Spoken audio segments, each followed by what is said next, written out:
أعوذ بالله من الشيطان الرجيم بسم الله الرحمن الرحيم إن الحمد لله نحمده ونستعينه ونستهديه ونستغفره ونعوذ بالله من شرور أنفسنا ومن سيئات أعمالنا من يهده الله فلا مضل له ومن يضلل فلا هادي له أشهد أن لا إله إلا الله وأشهد أن محمدا عبده ورسوله اللهم صل وسلم على سيدنا محمد وعلى آله وصحبه ومن tabi'ahum bi ihsanin ila yaumiddin amma ba'du. Saudara, apa khabar? Para penonton yang dihormati lagi dimuliakan, alhamdulillah kita merafakkan setinggi-tinggi kesyukuran kepada Allah Subhanahu wa taala. Mudah-mudahan Allah Subhanahu wa taala merahmati dan juga memberkati segala apa yang telah kita lakukan dalam sepanjang kehidupan kita, amal ibadah kita dan segala amal-amal kebajikan yang kita lakukan. Sekarang ni kurang dalam 2 bulan kita akan menyambut lagi satu perayaan yang istimewa, iaitulah Idul Adha yang terkenal dengan ibadah kurban. Jadi para tuan-tuan yang ingin menyertai ibadah kurban pada tahun ini, mungkin dah merancang untuk menyertai ibadah kurban yang diadakan setahun hanya sekali. Inilah dia 4 hari bermula 10 Zulhijjah, 11, 12 dan juga 13 Zulhijjah hari Tasyrik. Ini dia 4 hari untuk kita melaksanakan ibadah kurban. Jadi para tuan-tuan yang ingin melaksanakan ibadah kurban, boleh rujuk description di bawah. InsyaAllah saya boleh bantu kepada anda untuk melaksanakan ibadah kurban pada tahun ini di Tanah Suci Mekah, insyaAllah. Baik, kita masih lagi dalam ruang bicara, iaitulah bedah kitab Asy-Syama'il Al-Muhammadiyah, Keanggunanmu Ya Rasulullah. Dan karangan Asy-Syama'il Al-Muhammadiyah ini kita teruskan lagi dengan bab yang kedua. Ya, pada siri-siri yang lalu kita telah menceritakan berkaitan dengan fizikal Nabi SAW, hadis-hadis yang dikumpulkan oleh Imam At-Tirmizi berkaitan dengan fizikal Nabi.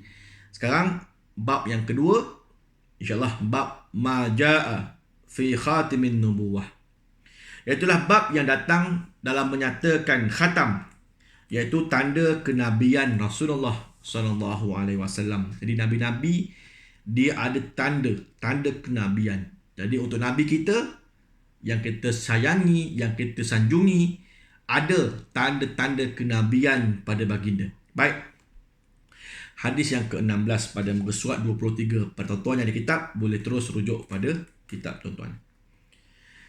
As-Sa'ib bin Yazid berkata, Zahabat bi khalati ila Nabi sallallahu alaihi wasallam faqalat ya Rasulullah inna ibna ukhti waji'un famasaha sallallahu alaihi wasallam ra'si wada'a li bil barakah wa tawadda'a fasharibtu min wudu'ih wa kumtu khalfa zahri fanazartu ila al khatami baina katifayhi fa idza huwa mislu zirril hajalah.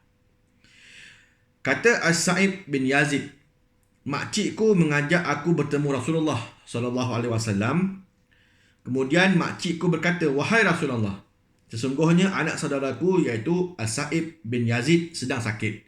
Yang inilah yang meriwayatkan hadis ni. As-Sa'ib bin Yazid, dia cerita waktu dia dahulu, makcik dia pernah ajak dia datang jumpa Nabi SAW. Waktu tu dia tengah sakit. Rasulullah SAW mengusap kepalaku lalu mendoakan keberkatan untukku. Selepas itu Rasulullah SAW mengambil wuduk dan aku meminum air bekas wuduknya. Lalu berdiri di belakang badan baginda. Aku dapat melihat tanda kenabian di antara kedua-dua bahunya. Tanda itu seperti zirru al-hajalah. Hadis diriwayatkan oleh Imam Al-Bukhari dan Muslim, At-Tirmizi. At-Tirmizi mengatakan hadis ini hasan sahih gharib. Makna zirrun ialah butang yang besar. Sebahagian lagi mengatakan rizun, bermakna telur. Ada tanda seperti mana telur. Ada tanda seperti mana bulat, seperti mana butang. At-Tirmizi berpendapat maksud ziru al-hajalah adalah telur burung puyuh. Bermakna kurang lebih besar ini je lah. Kan telur burung puyuh kecil je. Jadi ada satu tanda di belakang badan Nabi SAW di antara kedua bahunya. Ya, jadi sahabat Nabi sendiri yang melihatnya. Jadi hadis ini adalah bertaraf sahih, dilaporkan oleh Qutaibah bin Sa'id daripada Hatim bin Ismail, Al-Jad bin Abdul Rahman bersumberkan hadis daripada As-Sa'ib bin Yazid. Khatamun nubuwah ialah tanda yang menunjukkan baginda seorang nabi. Tanda itu terletak pada belakang badan Nabi SAW. Jadi inilah dia tanda-tanda kenabian yang dilihat sendiri oleh sahabat baginda Nabi SAW. Baik, seterusnya hadis yang ke-17. Jabir bin Samurah berkata, Ra'aitul khatama baina katifai Rasulillah SAW ghuddatan hamra misla baydatil hamamah. Kata Jabir bin Samurah, aku pernah melihat tanda kenabian yang ada di antara kedua-dua bahu Nabi SAW. Iaitulah benjolan daging yang berwarna merah sebesar telur burung merpati. Jadi ini sahabat Nabi yang lain, iaitu Jabir bin Samurah pula yang meriwayatkan hadis. Dia sendiri pernah nampak tanda juga di belakang badan Nabi antara dua bahu. Jadi benjolan dia macam ada satu tanda timbul. Kan tanda di belakang Nabi timbul satu daging yang berwarna merah sebesar telur burung merpati. Pun sama jugalah, kurang lebih dia taklah besar sangat. Jadi keterangan hadis ini bertaraf sahih. Dilaporkan oleh Sa'id bin Ya'qub As-Salaqani daripada Ayub bin Jabir daripada Simak bin Harb yang bersumberkan daripada Jabir bin Samurah. Baik, ni dua orang sahabat Nabi yang dah melihat secara terus tanda-tanda kenabian yang ada di susuk tubuh Nabi sallallahu alaihi wasallam. Baik. Hadis yang ke-18. Rumaisah berkata, Sami'tu Rasulullah sallallahu alaihi wasallam walau asya'u an uqabbila al-khatam alladhi baina katifaihi min qurbihi la fa'altu. Yaqulu li Sa'ad bin Mu'az yawma mata ihtazza lahu arsyur rahman. Kata Rumaisah, aku mendengar Rasulullah sallallahu alaihi wasallam yang pada waktu itu berada begitu dekat dengan aku. Sekiranya aku mahu mencium tanda kenabian yang ada di antara kedua-dua bahu baginda, nescaya aku dapat melakukannya. Berkata kepada Sa'ad bin Mu'az pada hari Sa'ad meninggal dunia, Arash Allah bergetar kerana kematian Sa'ad bin Mu'az. Ini hadis direkodkan oleh At-Tirmizi dan Ahmad. Kalau kita lihat sejarah kematian Sa'ad bin Mu'az ini ialah ketika mana dalam perang Khandaq, dalam perang Parit. Ini adalah perang yang ketiga terbesar yang berlaku dalam Islam selepas mana perang Badar dan perang Uhud. Perang ketiga ialah perang Parit ataupun perang Khandaq ataupun nama lainnya perang Ahzab.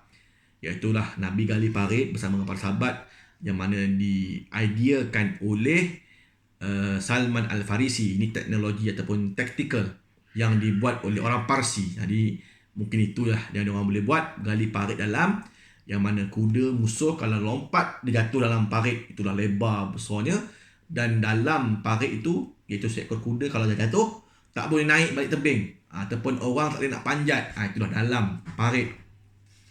Waktu itu kalau kita ringkaskan cerita, antara yang terkorban adalah Sa'ad bin Mu'az radhiyallahu anhu. Sa'ad bin Mu'az dia tidaklah mati on the spot, mati syahid terus, tak ada. Dia luka parah dan meninggal beberapa hari selepas kejadian ataupun peperangan Khandaq ini. Ketika mana Sa'ad bin Mu'az wafat, Arash bergegar, kan, tanda kemuliaan sahabat Nabi yang bernama Sa'ad bin Mu'az. Jadi ketika itu, kata Rumaisah, aku nampak tanda di belakang bahu Nabi, kan, di belakang badan Nabi. Kalau aku nak cium memang boleh sangatlah, sebab Nabi kat sebelah je lah, ibarat gitulah. Kan ketika mana waktu Sa'ad bin Mu'az ini meninggal dunia. Jadi itu ada tanda juga. Mana kata ni adalah hadis yang menunjukkan memang ada tanda di belakang badan Nabi sallallahu alaihi wasallam. Ni hadis direkodkan oleh At-Tirmizi dan Ahmad. Hadis ini bertaraf sahih, Dilaporkan oleh Abu Mus'ab Al-Madini daripada Yusuf Al-Majishun daripada bapanya iaitu Yaqub bin Abi Salamah Al-Majishun daripada Ashim bin Umar bin Qatadah yang bersumber daripada neneknya iaitu Rumaisah. Baik, hadis yang ke-19. Ibrahim bin Muhammad, seorang yang berketurunan daripada Ali bin Abi Talib karamallahu wajhah, berkata, "Kana Aliyun idza wasafa Rasulullah sallallahu alaihi wasallam fazakara al-haditha bitulih wa qala baina katifaihi khatamun nubuwah wa huwa khatamun nabiyyin." Apabila Ali bin Abi Talib karamallahu wajhah menceritakan sifat Rasulullah sallallahu alaihi wasallam, baginda akan menyebutkan sebuah hadis yang panjang sehinggalah selesai. Baginda Nabi sallallahu alaihi wasallam bersabda, di antara kedua-dua bahunya terdapat tanda kenabian dan baginda adalah penutup para nabi. Jadi ini cerita yang dibawa oleh Ali bin Abi Talib ketika mana Nabi cerita sebuah hadis yang panjang berkaitan dengan sifat Nabi sendiri. Maka Nabi mengatakan kepada Ali bahawa di bahunya memang ada tanda kenabian dan dia adalah penutup segala nabi. Kan, memang hadis ini mengatakan penutup segala nabi. Itu sebablah ada pula Rasul Melayu, Rasul. Dia kata, Nabi kata penutup para nabi, aku penutup segala Rasul. Pula dah, kan. Jadi ceritanya penutup segala nabi dan rasul tu Nabi Muhammad sallallahu alaihi wasallam lah. Kan, mana ada nabi dan rasul yang lain selepas nabi. Ini hadis yang diriwayatkan oleh Imam At-Tirmizi, ya.